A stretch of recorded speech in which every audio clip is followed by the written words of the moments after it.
नमस्कार। इतिहास दर्शन के यूट्यूब चैनल पर आपका एक बार फिर से स्वागत है।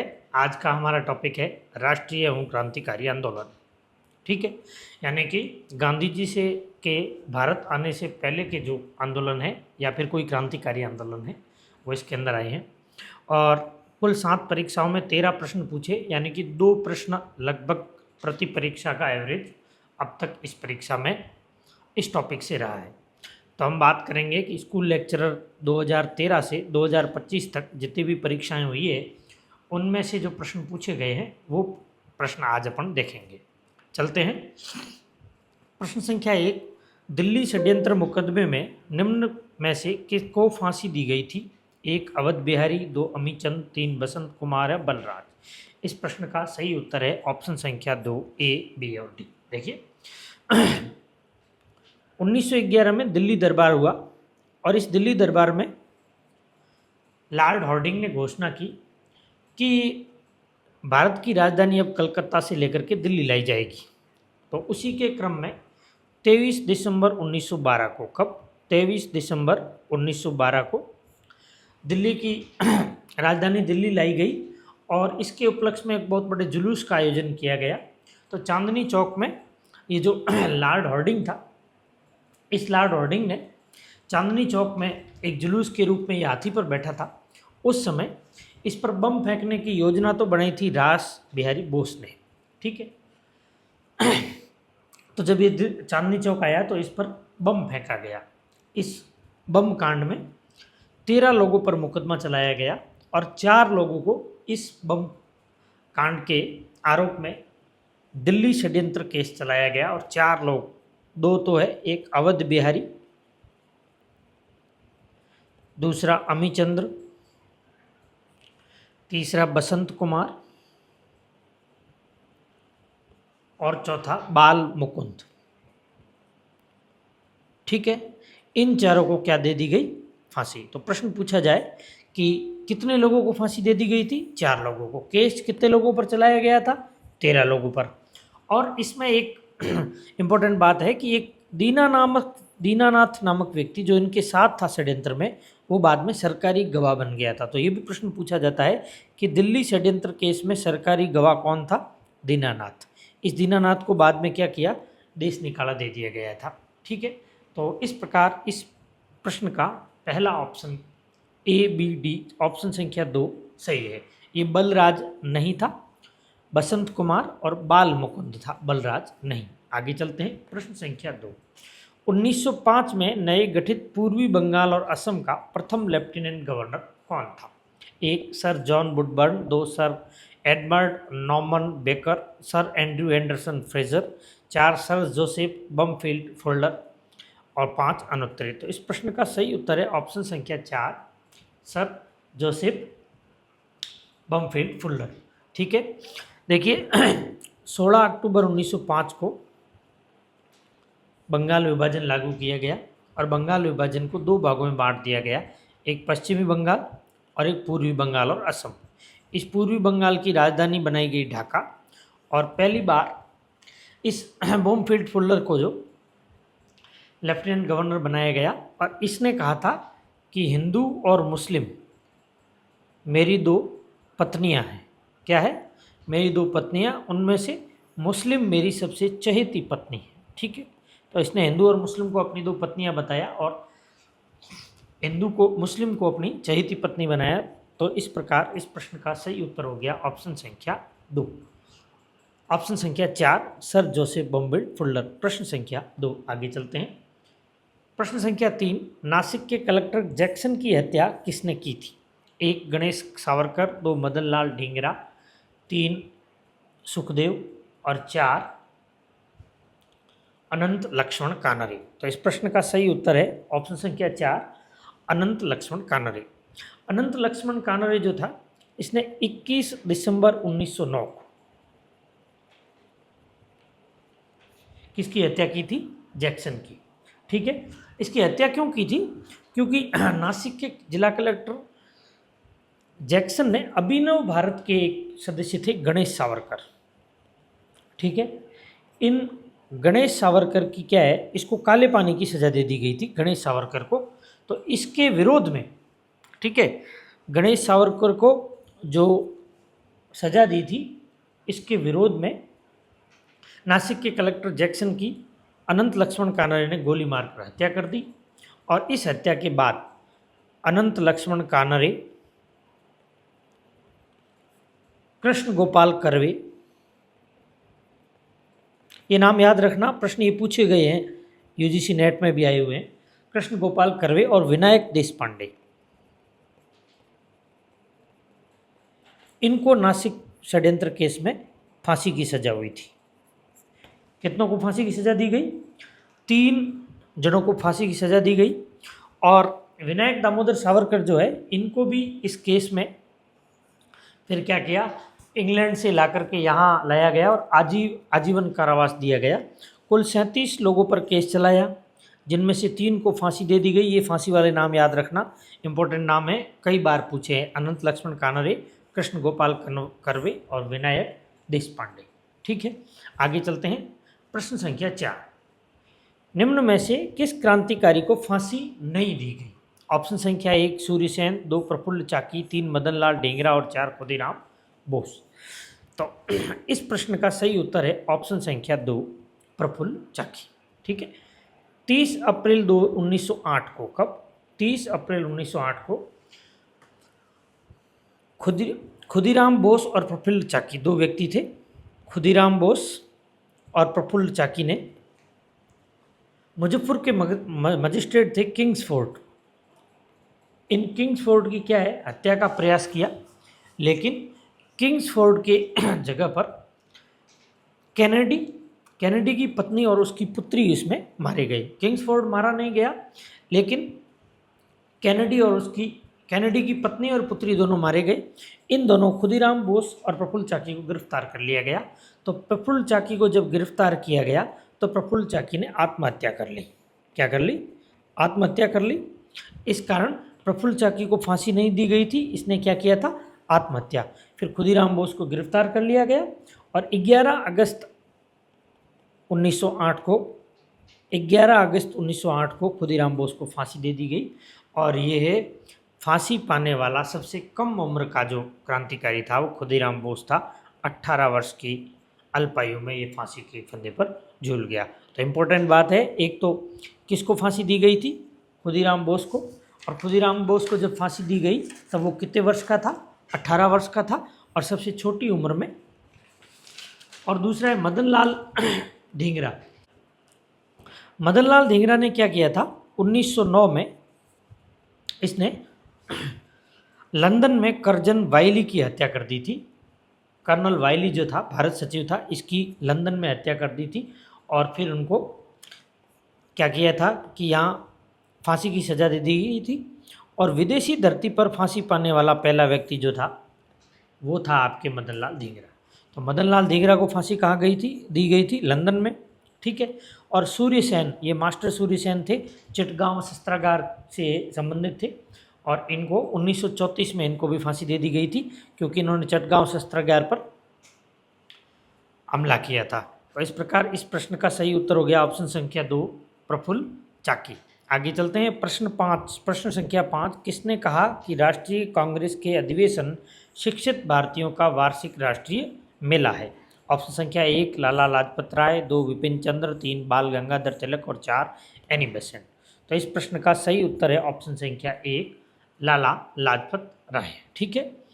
तो कांग्रेस के बारे में कुछ महत्वपूर्ण कथन है। ये लाला लाजपत राय ने इसको शिक्षित भारतीयों का वार्षिक मेला कहा।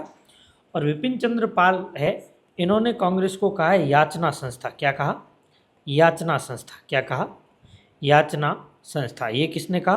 विपिन चंद्र पाल ने। ठीक है। और आगे तिलक ने, बाल गंगाधर तिलक ने कहा कि यदि हम एक वर्ष में मेंढक की तरह टर्राएंगे तो हमें कुछ नहीं मिलना चाहिए, कुछ नहीं मिलेगा। तो मेंढक की तरह टर्राने की बात कही थी बाल गंगाधर तिलक ने। विपिन चंद्र पाल ने इसको याचना संस्था कहा और लाला लाजपत राय ने शिक्षित भारतीयों का वार्षिक राष्ट्रीय मेला कहा। तो इस प्रकार इस प्रश्न का सही उत्तर हो गया ऑप्शन संख्या 1। आगे चलते हैं। प्रश्न संख्या 6, क्रांतिकारी जो उस दल का सदस्य था जिसने लॉर्ड हार्डिंग की हत्या का प्रयास किया था? विजय सिंह, जोरावर सिंह, गोपाल सिंह और केसरी सिंह। तो इस प्रश्न का सही उत्तर है ऑप्शन संख्या 2, राजस्थान के जोरावर सिंह बारठ थे जिन्होंने इसमें लॉर्ड हार्डिंग की हत्या के प्रयास में थे। आगे चलते हैं, प्रश्न संख्या 7, चंद्रशेखर आजाद की कहाँ गोली मारकर हत्या कर दी गई थी? ऑप्शन संख्या 1 दिल्ली, 2 लखनऊ, 3 वाराणसी और 4 इलाहाबाद। तो इस प्रश्न का सही उत्तर है ऑप्शन संख्या 4 इलाहाबाद, जिसको अभी प्रयागराज कहा जाता है। ठीक है, यहाँ एक पार्क है अल्फ्रेड पार्क। कौन सा पार्क है? Alfred park. इस अल्फ्रेड पार्क में चंद्रशेखर आजाद यशपाल और सुखदेव राज के बाद, यशपाल एक व्यक्ति थे, यशपाल और सुखदेव राज, इनसे मीटिंग कर रहे थे। उस समय एसपी नॉट था, उसके नेतृत्व में पुलिस बल आया और उसने अल्फ्रेड पार्क को घेर दिया। और जब चंद्रशेखर आज़ाद को लगा कि अब मैं नहीं बच पाऊंगा, तो इन्होंने खुद की पिस्तौल से खुद को गोली मार करके और अपनी ये लीला समाप्त कर दी। तो इस प्रश्न का सही उत्तर है ऑप्शन संख्या 4 इलाहाबाद। आगे चलते हैं, प्रश्न संख्या 8, 1885 में स्थापित बॉम्बे प्रेसिडेंसी एसोसिएशन संस्था से संबंधित नहीं है। ऑप्शन संख्या 1 फिरोज शाह मेहता, 2 बदरुद्दीन तैयब जी, 3 केटी तेलंग और 4 देवेंद्र नाथ टैगोर। तो इस प्रश्न का सही उत्तर है ऑप्शन संख्या 4 देवेंद्र नाथ टैगोर। आगे चलते हैं, प्रश्न संख्या 9, निम्न में से किसे प्रथम लाहौर षड्यंत्र केस में फांसी की सजा दी गई? ठीक है, ऑप्शन संख्या 1 परमानंद, 2 भगत सिंह, 3 विष्णु पिंगले और 4 खुदीराम। तो इस प्रश्न का सही उत्तर है ऑप्शन संख्या 3 विष्णु पिंगले। देखिए, लंदन में जो गदर पार्टी थी, इस गदर पार्टी ने 21 फरवरी 1915 को भारत में लाहौर में विद्रोह करने की योजना बनाई। ठीक है, लेकिन एक व्यक्ति था कृष्णपाल सिंह, कृपाल सिंह, एक व्यक्ति था कृपाल सिंह। इस कृपाल सिंह ने इस विद्रोह की सूचना जो है अंग्रेजों को दे दी। तो अंग्रेजों को पता चल गया, ये क्रांति होने से पहले ही अंग्रेजों को पता चल गया। तो अंग्रेजों ने 82 क्रांतिकारियों को डिटेन किया और इन पर लाहौर षड्यंत्र केस प्रथम चलाया गया। कब चलाया गया? देखिए, लाहौर षड्यंत्र केस द्वितीय जो है वो भगत सिंह पर चलाया गया था। किस पर? भगत सिंह पर जो चलाया गया था उसको कहते हैं लाहौर षड्यंत्र केस द्वितीय। ठीक है, और परमानंद और विष्णु पिंगले, इन पर जो चलाया गया था ये लाहौर षड्यंत्र केस प्रथम। और इस लाहौर षड्यंत्र केस प्रथम में विष्णु पिंगले और करतार सिंह सराबा को फांसी दी गई थी। तो ये प्रश्न भी पूछ सकता है कि इस बार विष्णु पिंगले पूछा है, तो करतार सिंह सराबा को भी फांसी इस प्रथम लाहौर षड्यंत्र केस के तहत दी गई थी। आगे चलते हैं, प्रश्न संख्या 10, निम्नलिखित व्यक्तियों के विषय में विचार कीजिए। एनी बेसेंट, लोकमान्य तिलक, जवाहरलाल नेहरू और मोहम्मद अली जिन्ना। उपयुक्त में से होम रूल आंदोलन में किसने भाग लिया था? ऑप्शन संख्या 1, 1 व 2, 2, 1, 2 व 3, 3, 2, 3 व 4 और 4, 1, 2, 3, 4। तो इस प्रश्न का सही उत्तर है ऑप्शन संख्या 4, 1, 2, 3, 4। देखिए, भारत में 2 होम रूल लीग बनी थी, 2 होम रूल लीग थी।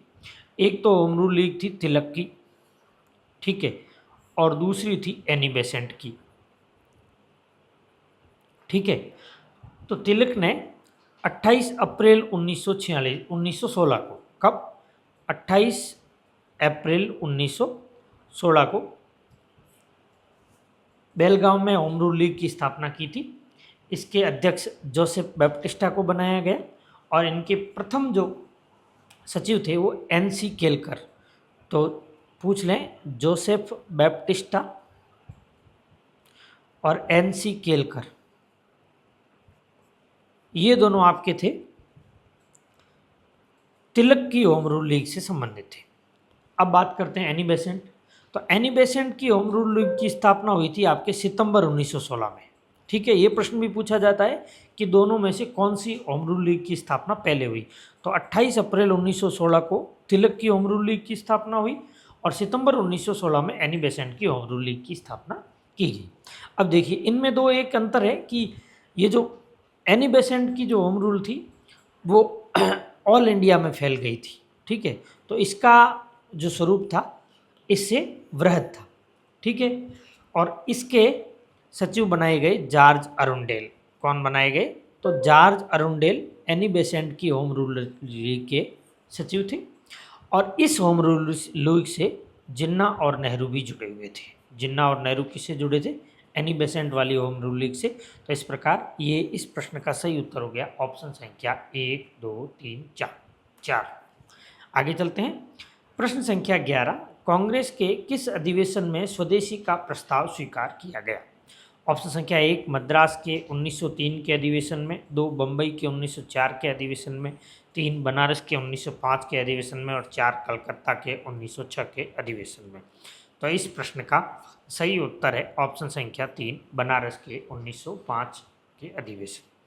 बनारस में 1905 में कांग्रेस का अधिवेशन हुआ और इस अधिवेशन की अध्यक्षता की थी गोपाल कृष्ण गोखले ने। किसने की थी? गोपाल कृष्ण गोखले ने। तो इस अधिवेशन में पहली बार स्वदेशी का प्रस्ताव पारित किया गया और स्वशासन को कांग्रेस का लक्ष्य बताया गया। क्या बताया गया? स्वशासन को कांग्रेस का लक्ष्य बताया गया। तो इस प्रश्न का सही उत्तर हो गया ऑप्शन संख्या 3, 1905 के बनारस अधिवेशन में स्वदेशी प्रस्ताव पारित किया गया। आगे चलते हैं। प्रश्न संख्या 12, भारतीय राष्ट्रीय कांग्रेस की स्थापना के समय निम्न में से कौन गवर्नर जनरल था? 1, Lord Chelmsford, 2, Lord Dalhousie, 3, Lord Dufferin और 4, उपर्युक्त में से कोई नहीं।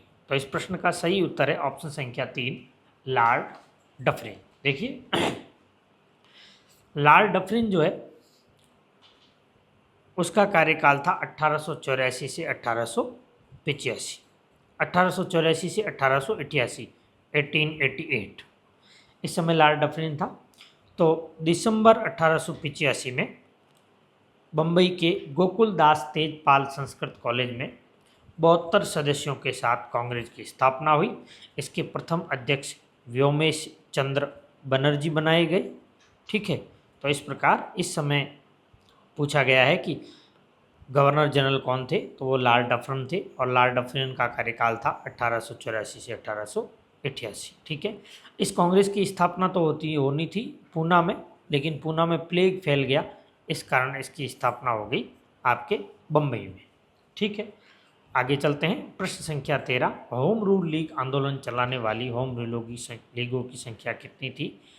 ऑप्शन संख्या 1, 1, 2, 3 और 4। तो इस प्रश्न का सही उत्तर है ऑप्शन संख्या 2। कौन थे? एक तो तिलक और दूसरी थी एनी बेसेंट, ठीक है। इस प्रकार आज का यह टॉपिक पूरा होता है। आशा है आप सबको पसंद आया होगा। अगर आपको यह पसंद आया है तो इसको लाइक सब्सक्राइब ज़रूर कीजिए और आप अपनी महत्वपूर्ण कमेंट, आपकी राय इस चैनल के बारे में हमें देना न भूलें। जय हिंद, जय भारत।